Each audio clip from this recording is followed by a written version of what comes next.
ये हो जाता है।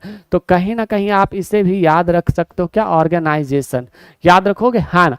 तो फूड एंड एग्रीकल्चर ऑर्गेनाइजेशन जो है ये क्या करता है, तो ये अपना रिपोर्ट जारी करता है। अच्छा यहीं पे अगर हम बात करें FAO, क्या हुआ, कुछ दिक्कत है क्या, कुछ दिक्कत है? ओके यहाँ पे बताना, FAO को सामान्यता मिली है कहाँ पे, सुंदरबन।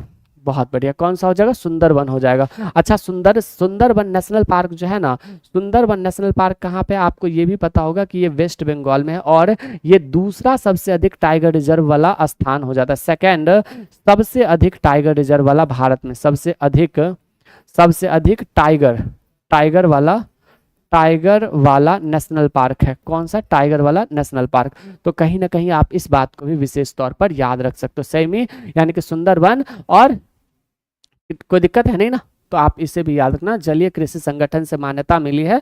तो यहाँ पे हमने क्या बताया, सुंदरबन बताया। गोकुल जलाशय और उदयपुर झील बिहार का रामसर साइट है, किसका, बिहार का रामसर साइट हो जाता है। अच्छा बिहार में टोटल रामसर साइट की संख्या कितनी है, बिहार में टोटल रामसर साइट की संख्या कितनी हो जाती है जी, तो यहाँ पे 6 हो जाता है। कौन कौन, तो सबसे पहले कांवरताल झील है, यहाँ पे बताओ कांवरताल झील। दूसरा की बात करें तो दूसरा हो जाता है नागी डैम, और नागी डैम के बाद तीसरा जो है वो नकटी डैम हो जाता है। अच्छा नागी डैम, नकटी डैम, उसके बाद अगर हम बात करें तो और कौन सा हो जाएगा, कांवरताल झील, Nagi dam, Nakti dam, and then चौथा की बात करें तो यहाँ पे गोकुल जलाशय हो जाता है। कौन सा, गोकुल जलाशय हो जाता है। गोगा बिल, यानी कि गोगा बिल जो है, गोगा बिल हो जाता है। एंड देन अगर हम बात करें तो और कौन सा हो जाएगा, यहाँ पे उदयपुर झील जो है, उदयपुर झील भी हो जाता है।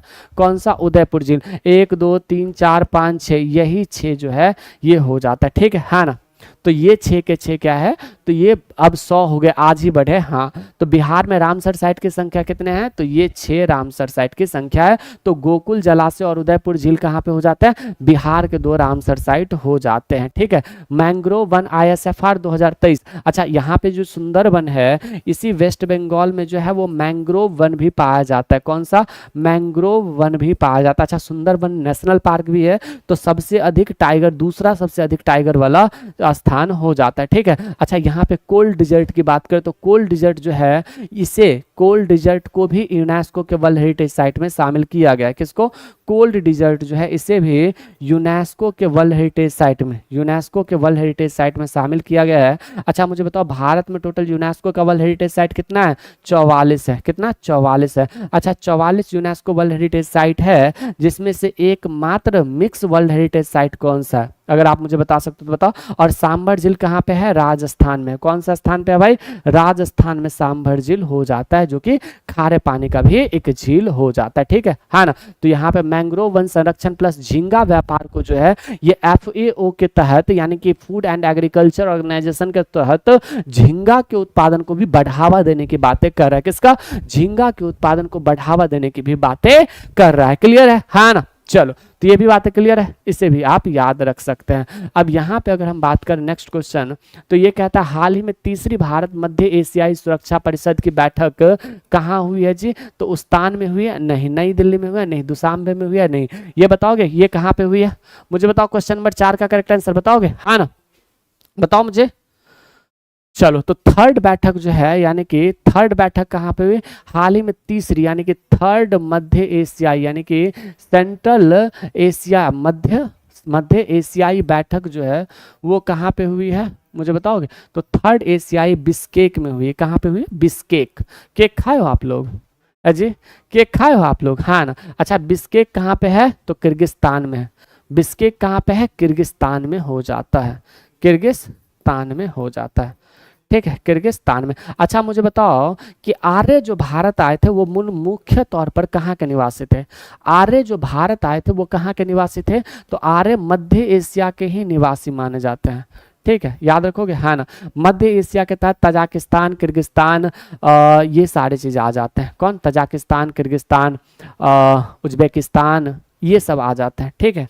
तो आप इस बात को भी याद रखना। नेक्स्ट देखते हैं हम, हाल ही में नवाचार प्रौद्योगिकी सहयोग संगठन सीता किसने शुरू किया है, UGC, DRDO, UIDAI, मुझे बताओ सीता किसने, यानी कि यहाँ पे बताओगे मुझे, बताओ।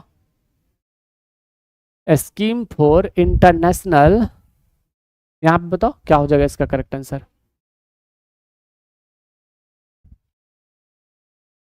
यहाँ पे लिखना स्कीम फॉर इंटरनेशनल इंटरनेशनल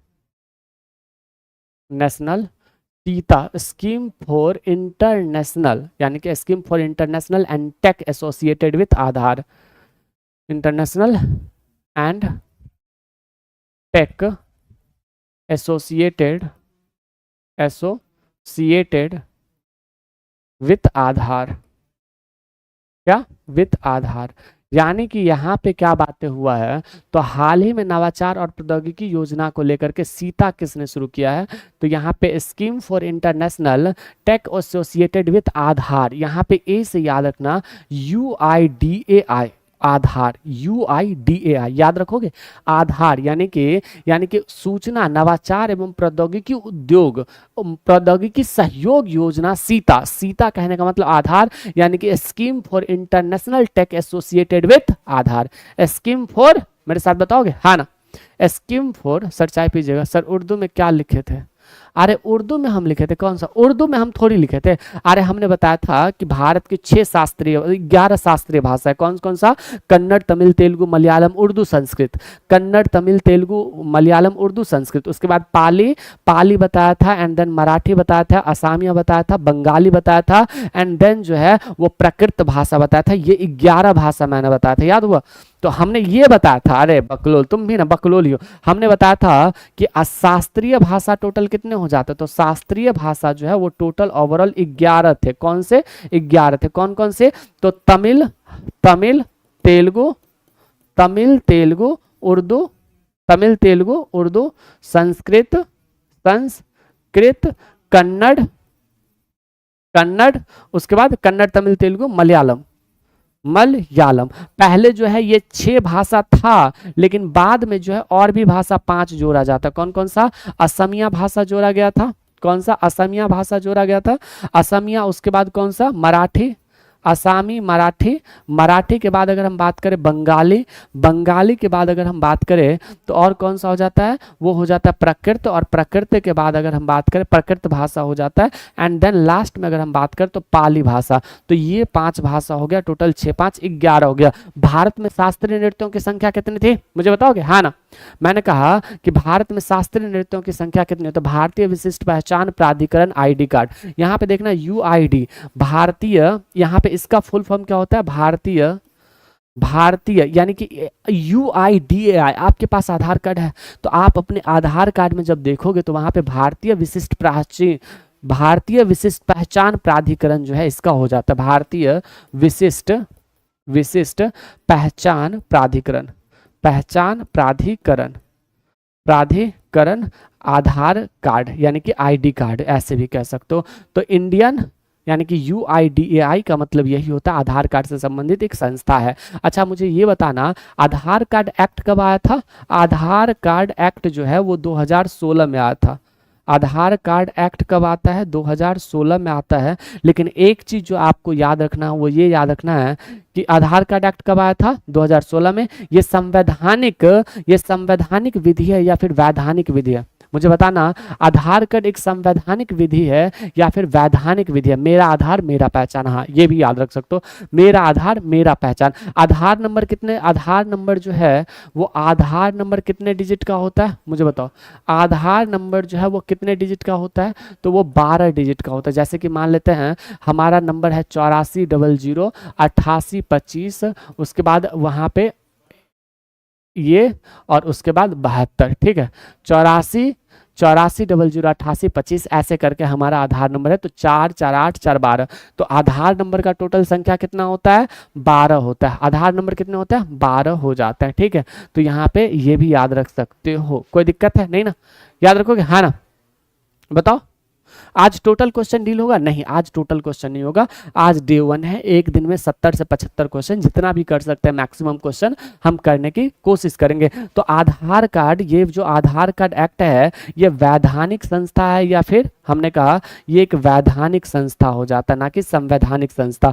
जिसका चर्चा संविधान में होगा वो क्या होगा, संवैधानिक संस्था होगा, और जिसका चर्चा संविधान में नहीं होगा उसे हम वैधानिक संस्था कहते हैं। कोई दिक्कत है नहीं ना, तो आप इसे भी याद रख सकते हो। आईडी कार्ड नवाचार एवं तकनीकी को बढ़ावा देने के लिए जो है वो